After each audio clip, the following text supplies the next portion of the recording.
Kali ini saya akan membahas tentang tempat aksi obat.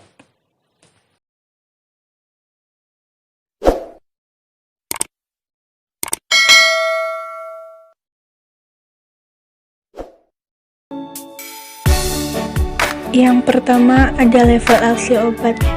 Tingkatan utama aksi obat dari yang sederhana menuju yang kompleks antara lain molekuler, subseluler, sel, organ atau jaringan, dan organisme utuh.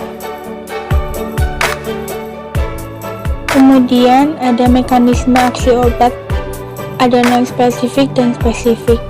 Yang non-spesifik berdasarkan sifat kimia fisika obat, yaitu mempengaruhi lingkungan aksi, perubahan sistem biologi, dan respon. Contohnya antasida atau netralisasi asam lambung.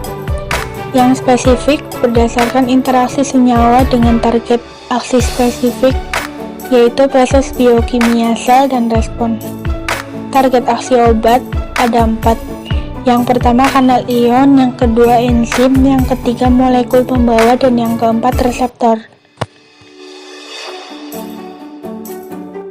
Selanjutnya ada berbagai target aksi obat. Kebanyakan target aksi terletak pada membran sel.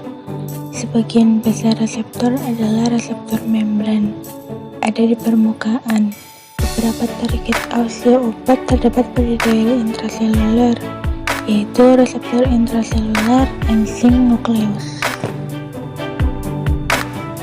Kemudian target obat yang pertama yaitu kanal ion. Pertama kali dihipotesiskan oleh Alan Dawkins dan Andrew Huxley, ahli biofisika Inggris, tahun 1952. Teori impuls saraf, hadiah Nobel Erwin Neher dan Bert Sakmann tahun 1970 meneliti keberadaan kanal ion menggunakan teknik perekaman elektrik. Patch Clamp, hadiah Nobel 1991. Selanjutnya ada definisi dan karakteristika.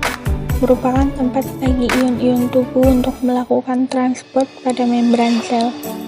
Kanal ion merupakan protein membran yang terdapat pada lapisan lipid membran sel, tersusun dari beberapa subunit protein membentuk suatu pori-pori.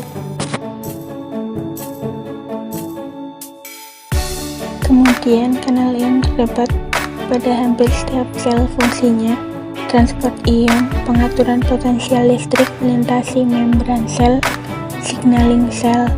Kanal ion penting dalam proses normal tubuh.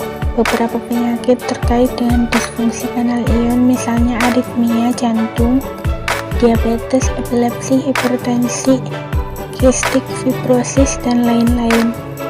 Kanal ion sebagian besar bersifat spesifik pada ion tertentu.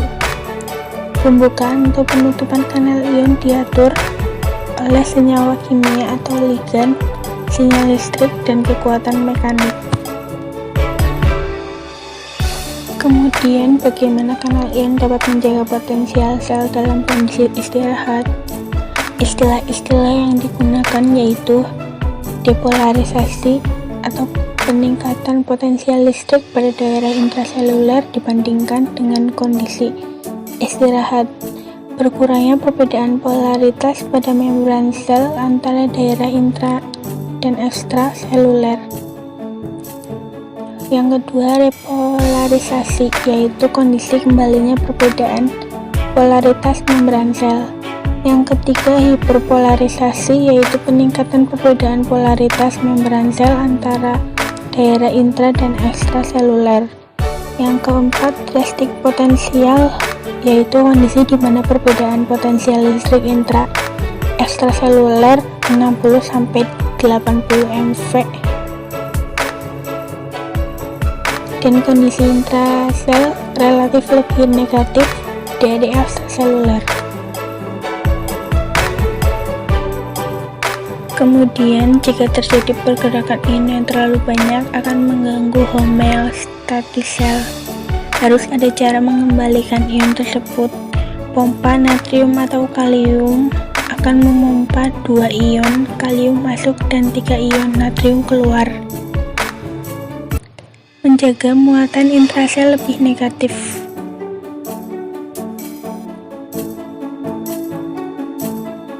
Selanjutnya, ada klasifikasi kanal ion berdasarkan cara teraktivasinya.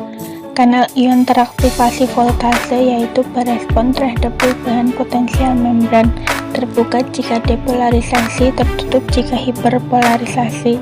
Contohnya kanal ion natrium dan kalium pada sel saraf, dan kanal kalsium pada sel saraf.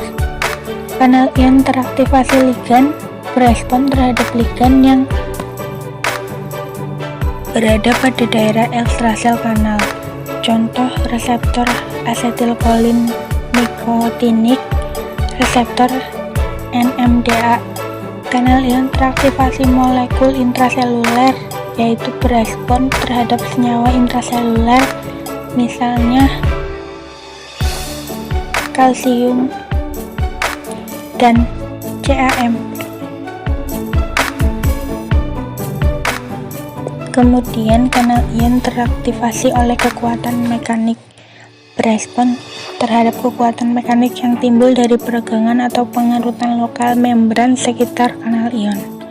Kanal ion terhubung protein G teraktivasi jika protein G teraktivasi. Contoh reseptor asetilkolin muskarinik. Selanjutnya ada macam-macam dan peran kanal ion.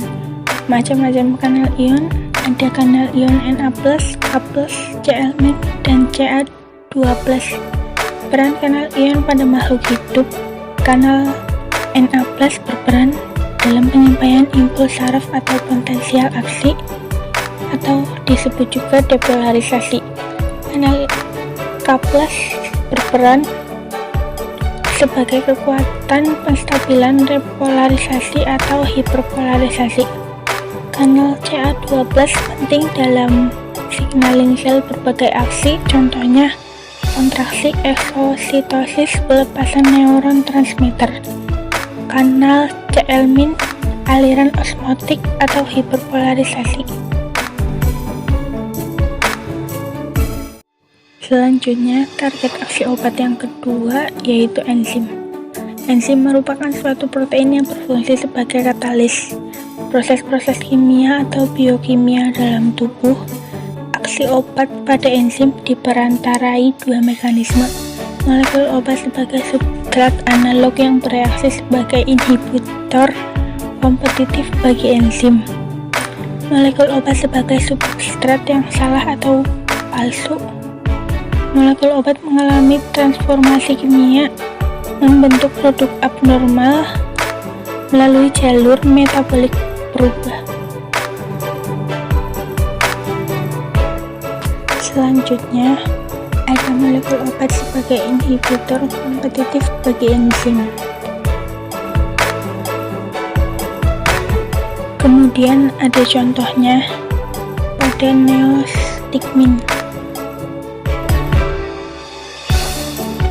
Kemudian ada molekul obat sebagai substrat yang palsu atau false substrat, berinteraksi dengan enzim menghasilkan produk yang salah dan tidak berfungsi, atau disebut juga antimetabolit.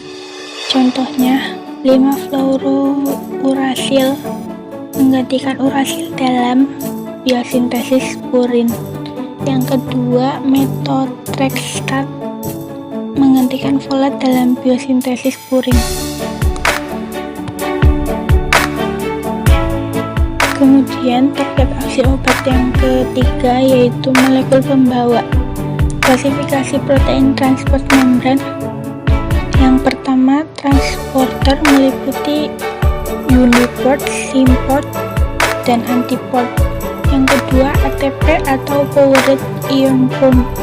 Contohnya Na+, K+, ATP ase, pump kalsium K+, H+, ATP ase di sel parietal lambung.